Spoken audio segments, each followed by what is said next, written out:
My sons will never play with dogs. In fact, I refuse to let my sons play with dogs. That's not what men do. Men are supposed to be leaders, protectors, providers. How do I expect him to be the head of a home when he's steady tending to a house made of plastic? I refuse to let my sons play with dogs. If I ever catch him with a Barbie, a Bratz, a Polly Pocket, or Cabbage Patch, I swear my right hand to God, I will set him straight, knowing that is not how God intended for us to act. I said I refuse to let my sons play with dogs. Because I don't want them learning what it's like to have ownership over a woman's body.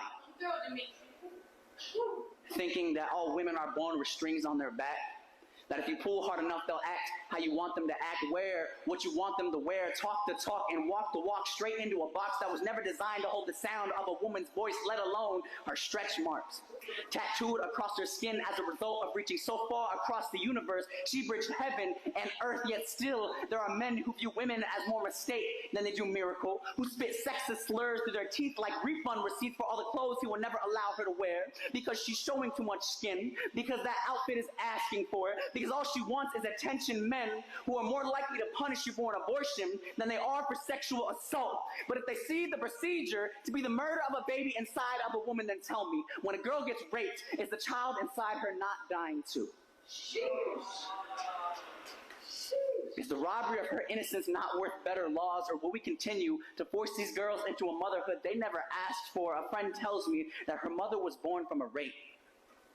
And I ask how she's coping with that today, if she now has to look her mother in the eyes and wonder if she's able to see the blessing before she sees the trauma, or does she sit silent in sorrow whenever that train of thought crosses those battered borders in her brain? My mother tells me that she was 25 when she got her first doll, but that her first memory as a child was being beat by her father. And it hurts to know that, like so many other girls, my mother had to live her childhood backwards, being treated like a woman well before she was one, yet never taken seriously long after she became one, having to train her words daily until they were calloused, just so maybe what she says might be able to hold a little bit of weight. I hate that I have to use my platform to beat problems of political policies that are not mine to paint. So don't mistake this for spray can saviorism spread across the canvas of shit that's trending. Think of it more as my apology for every time I turned a blind eye on a woman just trying to be seen.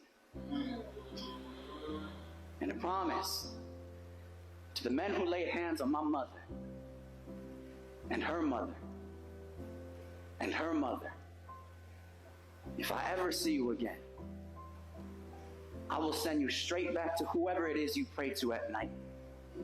For if God were to set foot on this great earth, let it be a stiletto, or a pump, a wedge, a knee-high, a thigh-high, whatever the fuck she wants to wear, because she's not a toy, she's a woman. My boys will not make toys out of women, so I refuse to let my sons play with dolls until they actually understand the difference between the two.